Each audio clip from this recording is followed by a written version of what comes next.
And here we go, an extended rolling session with yours truly versus Roy Dean. So we ended up rolling for an hour, which I've condensed down to about 30 minutes. This extended session was a real treat for me because I don't train with Roy as often as I used to, so it was fun to see how his game has continued to evolve. We're just warming up here, pretty mellow start. Although I have to say, even at this slow pace, when you go against someone as fundamentally sound as Roy, you're always having to work harder than you normally would.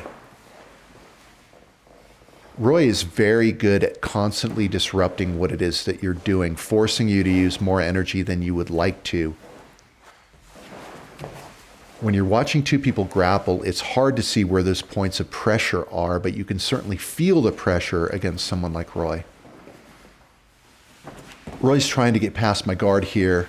I'm intercepting his left arm so he can't get attached to me, and I'll grab his belt. There might be a harpoon sweep here, but Roy is hip to it. Notice how he attaches to my right knee and lifts his leg to the opposite side, using his own knee as a wedge, giving him a bit of back exposure. He steps over for the armbar, but I intercept his leg so I can feed it into half guard. Let's watch this again. I know he needs to step over for the armbar, so I'll intercept with my left arm. There. I'll go to half guard and slide out. Obviously, we're not going real hard yet. We're just exploring. I'd like to take his back, but rather than trying to get my hooks in directly, I'll go perpendicular so I can tip him enough to get my right hook in.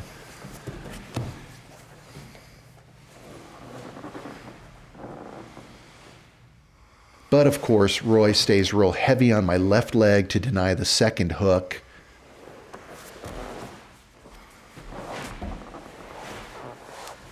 He rotates out into butterfly and immediately gets collar and sleeve control. As I pass his guard, he momentarily threatens a collar choke.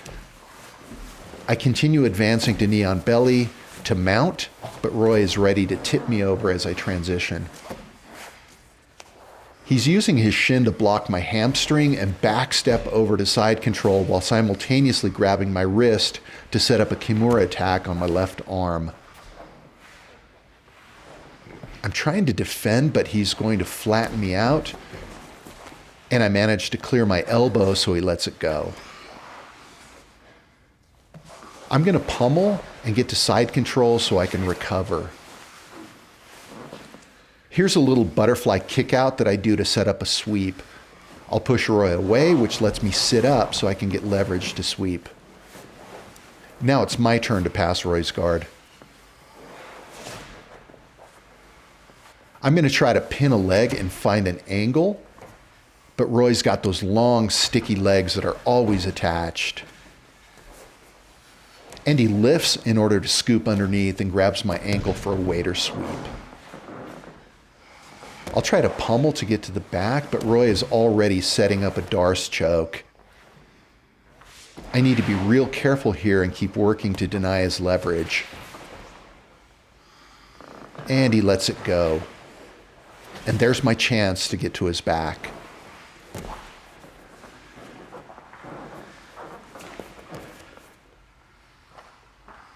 I'm going to try to set up a collar choke, but Roy's sliding down real low, so I might not be able to get it.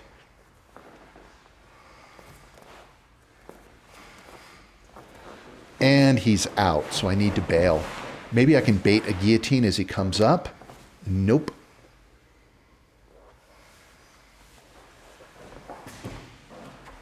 I'd like to play some butterfly guard, but Roy has my legs pinned, and he gets past. Looks like Roy is setting up a baseball choke. I'm going to defend it by answering the phone. And he forward rolls into open space to finish it, but my arm is still blocking the choke. I'll step over into mount and immediately slide up to see if I can take Roy's right arm, but he's got my hips blocked, so I can't advance.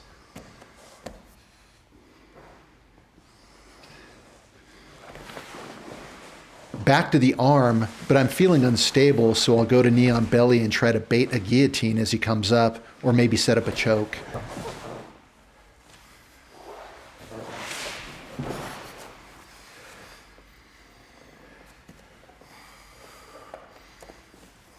Roy is setting up a double jeopardy situation here where either he takes my neck or my arm. I need to be real careful here and not let him have both hands free.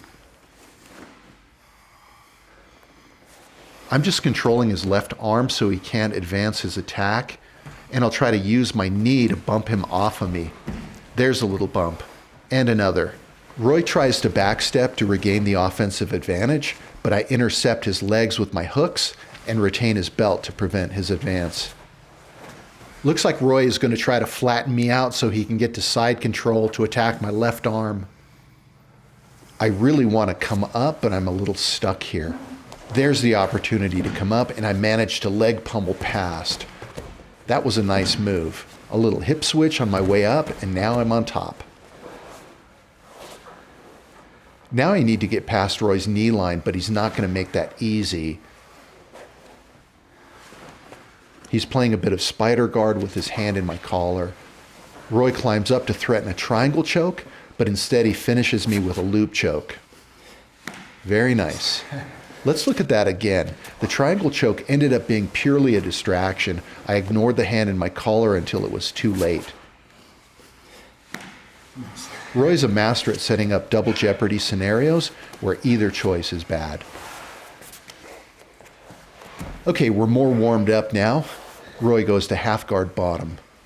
I like to position myself perpendicular from half guard because it avoids the knee shield and the lockdown.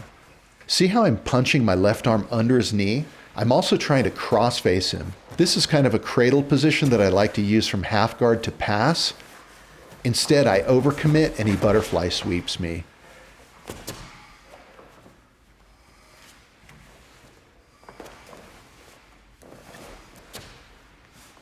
Now it's his turn to force that perpendicular half guard position, and he immediately attacks the far arm. I manage to get a half butterfly hook with my left leg and grab his knee with my right arm. I'm going to see if I can sweep him, but he's staying a little too heavy.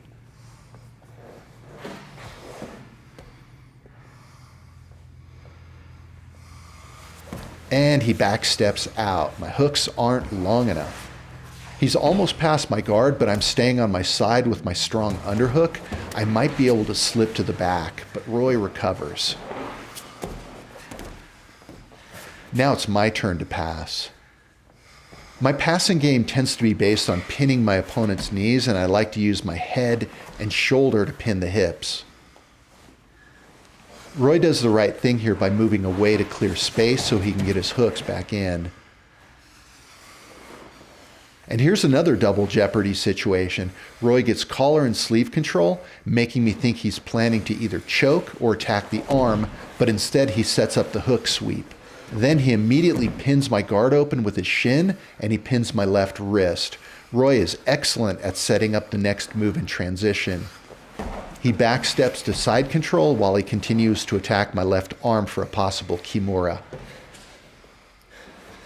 As I defend, he turns it into an Americana. Nicely done. You love that. I become super dominant with that immediate attack. You immediately pin it because I'm always looking to pummel, and you're like you're a little ahead of it. I'm really like heat seeking this, so I want to pin that, and then I'll work everything else out later. But Yeah. It's funny, on video it doesn't look like we're working very hard, but I can tell you that even at this pace there's quite a bit of exertion. At this level, jiu-jitsu is really about the micro battles, all the little attachment points, the gripping battles, the hooks, the wedges, the angles, the connection points that give you the leverage to advance your position offensively or that let you deny the advance defensively. Roy is setting up a tripod sweep here. Hard to deny his long legs. I've got a 2-on-1 and a foot on the hip. Roy sprawls to get past, but I manage to retain guard, so Roy drops to his knees. Looks like he wants to pin my right leg with his hip and then backstep to an over-under pressure pass. If I can clear his left arm and get my right leg through, there's a possible triangle choke. There. But Roy will instead slip to the backside, and he's doing a good job of keeping me on my side. I'm in some danger now.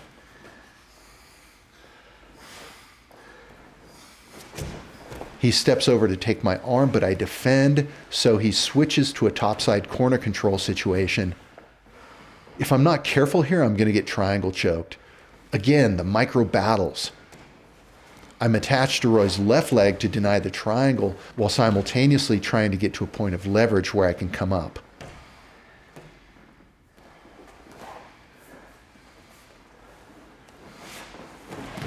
And I back up. And I get past. Honestly, Roy didn't fight that very hard, but I'll take it. It's hard to see in the video, but Roy is constantly creating positional angles and connection points that disrupt my ability to progress. Even when I'm in my preferred positions, I never feel totally comfortable. This is a high percentage pass for me, but Roy turns it into a sweep. And he immediately goes for my neck. And then he uses that threat as a distraction to set up an armbar attack. Double jeopardy.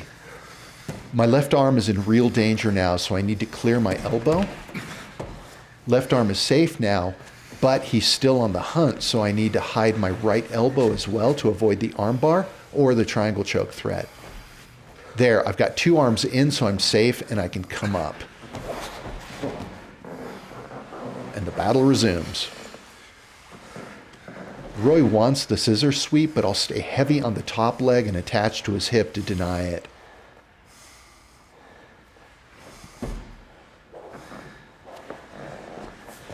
I'm sprawled on Roy's legs and I have an overwrap on his hip. That's one of my favorite ways to pass the guard, especially against big, strong guys. Just laddering myself up incrementally. You can't see it, but I'm getting my figure four on Roy's top arm. I'm also going to secure his bottom arm so I can step over into spider web.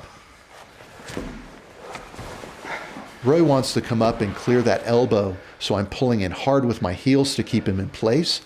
Whenever I get to spider web, the first thing I'm concerned with is just securing the position. And there's the tap.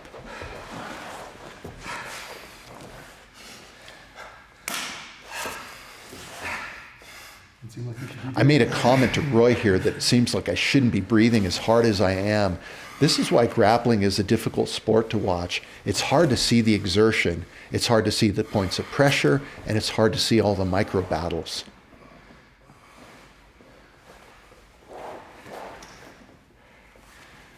Okay, this is a great example of Roy being tenacious with a choke. Usually I can defend against chokes just by keeping a bit of distance and keeping my chin tucked, but he keeps incrementing it until it's too late. I should have taken that threat more seriously. Consistent, not trying to fish them all at once, but like said, it was pretty deep, pretty deep. And usually then, I can keep that distance and it's not a threat, but you managed to keep like... I didn't attack the arm. Like I blocked the knee. Yeah. So you had to take that like a little extra. Yeah. And we'll start in my butterfly guard. I go immediately to the overhook. Roy has a great video on YouTube called the Overhook series that you should definitely check out. You can see me threatening the choke here, but I also have a possible attack on Roy's right arm, and there's also a possible triangle choke. But I should know better than to attempt that series on the guy that did the video on it, and he's passed.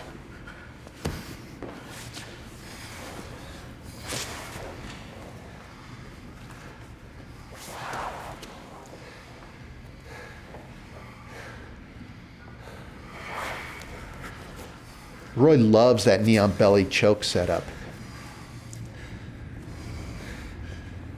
And again, it's a double jeopardy situation. He uses the neck attack to set up an arm attack. Why does it feel like I've seen this movie before? I'll get to my side and hide my arms.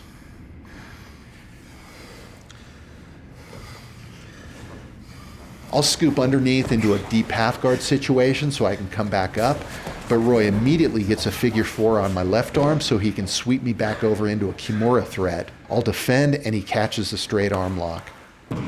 That was a great sequence. Let's see that again. I scoop into deep half guard, but as I come up, he gets his figure 4. There. Right there.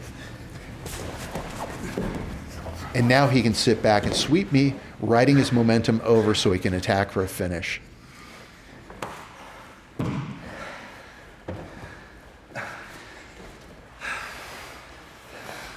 You know, there's this common misconception that if you're a black belt, you're like 10 steps ahead.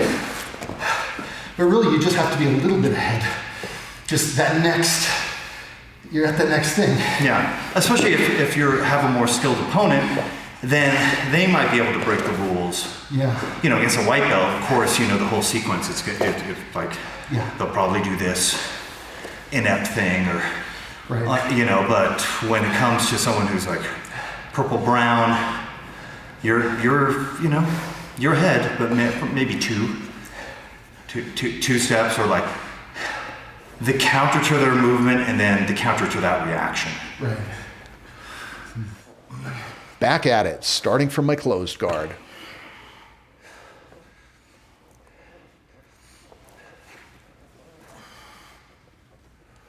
Just trying to get some initial grips. I get a cross grip on a sleeve, and I'll try to get my other hand in the collar. There's an armbar attack I like from this setup.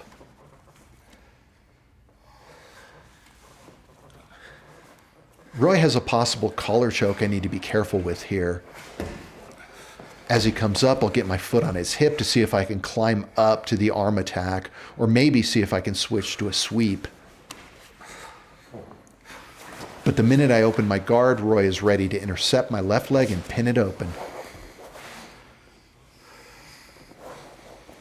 And he's passed. Look how he's overwrapping my hip line and pinning me. Check out how he gathers my right arm from underneath to start setting up for an arm attack. Let's see that again. Right there, he grabs my arm. Such a simple thing, but I don't know if I've ever seen that set up before. He's slowly tightening the noose. A lot of pressure here, incrementing up.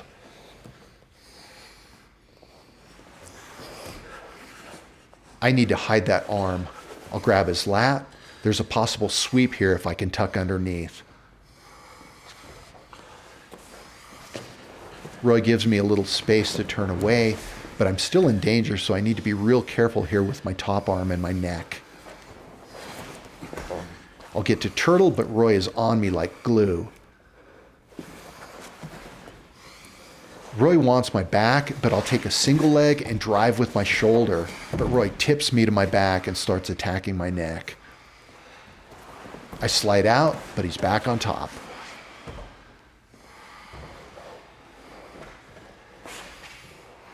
Okay, Roy is really turning up the pressure here. It's hard to see on video, but every time I create a little space to move, he occupies it. Relentless pressure. I'm not sure why, but both my cameras are struggling to focus right now. Sorry about that. And I'm out, mostly. There might be an omoplata opportunity here, but Roy has my left leg secured, so I can't get the angle I need.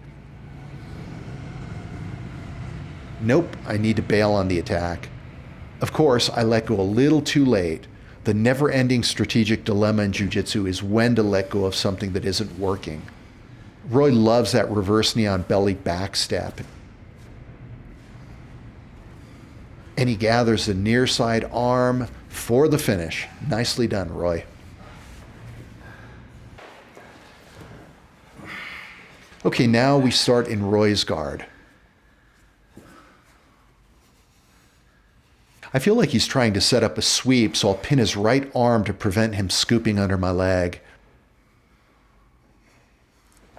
I'll get a knee up the middle to try to open his guard, and Roy is still trying to get that sweep.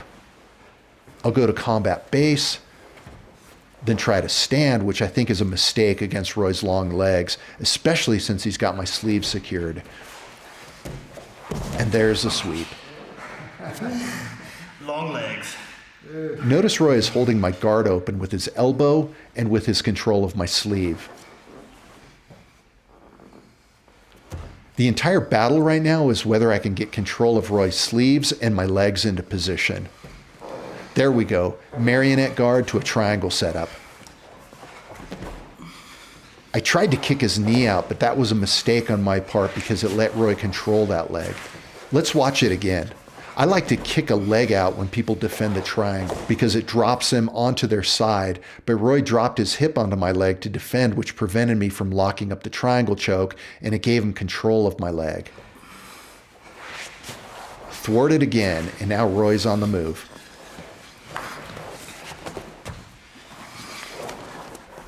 Okay, this is a good sequence. Notice that I get a hold of Roy's belt, and I'm keeping a strong hook with my right leg. Now, as Roy attempts to pass, I'll lift him up for a sweep, I'll get my other foot to help, and over we go. Let's look at that again. Roy attempts to pass, and I use his momentum to get some lift. I get my other foot to help, and get the improvised sweep into mount.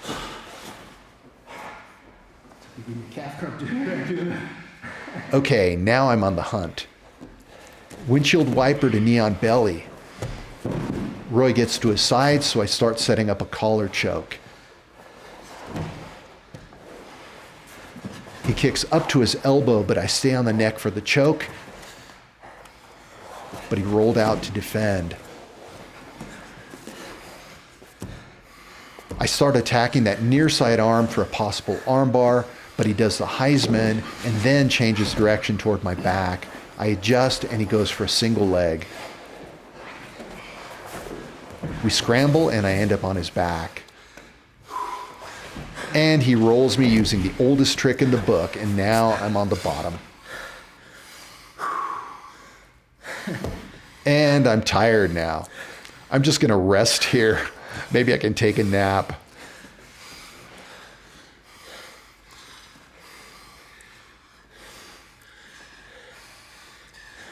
I don't defend, and Roy manages to get to the top corner to set up for bow and arrow choke.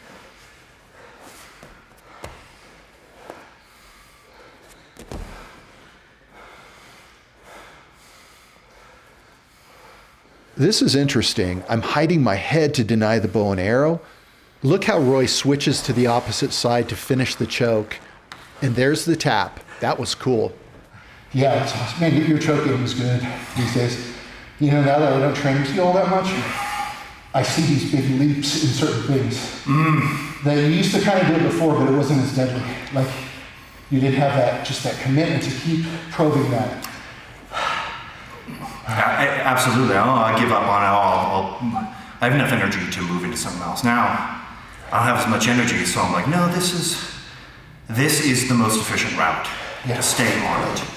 And man, it is deceptive because, I mean, we're not moving a lot. You're not moving a lot, but it's just enough to make me have to work really hard to be able to get to that next thing. Absolutely. And then you're already positioning for that next thing where it's just, so I'm working harder. You're not working as hard because you can get to that next thing. And I like, you had a tight side control, and I was like, man, that's really tight. So I know I'm not going to be able to bowl you over with one movement here, but I can get the space below. So as you came back, show me where you're pushing, because normally when I'm in that side control position, that's money for me. You know, I don't usually get dislodged. So here, you're blocking, I can't extend that far back. Yeah. But it's enough so it'll clear my torso, right? So I'm here, you try to clear it. Oh. I'm coming here. Yeah. I'm pushing up. Yeah. Okay, and I couldn't, one time I got it by giving my hips up, but now as you come back, this is the arm. Ah. And then you're in. And then I'm in. Just amputate your legs, bro. I know. Okay, last round. I'm back to my standard pressure passing, where I smash the legs, or at very least pin the knees while I keep hip control.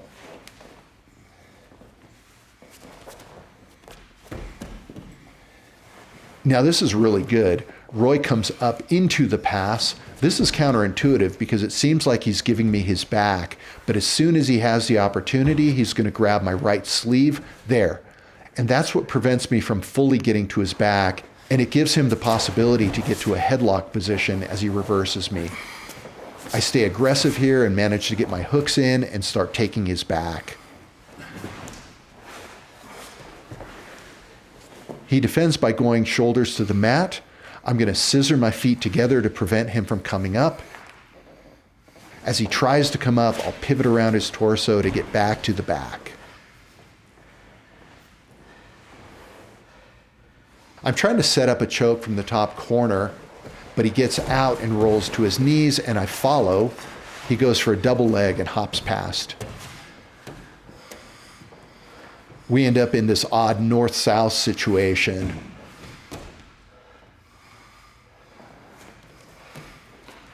Roy attempts to get to Kesagatame, but I sneak my right arm underneath to his back to deny the position. I've got double underhooks now.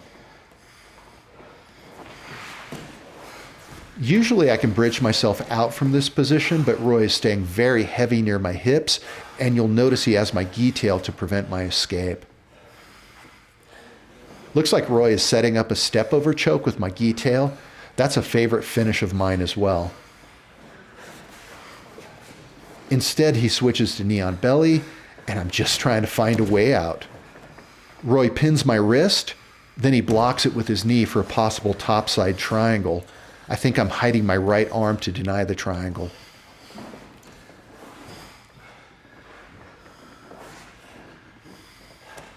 It's not about the big positional advances, it's about making small ones that you can retain.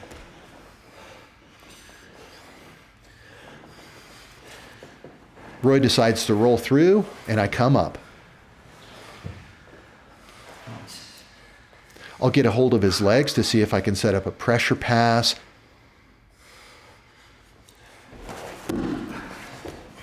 And he's back on my neck. Now he's turning it way up. Roy wants to finish.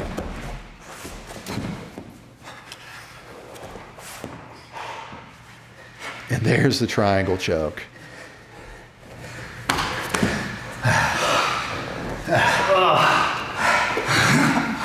I tried on that one. I went for it. Yeah. Flavio Canto choke. Didn't get it, but it set up the triangle. So Dude, I love how it's like you just keep disrupting the pattern. Whatever the pattern is. Interruption.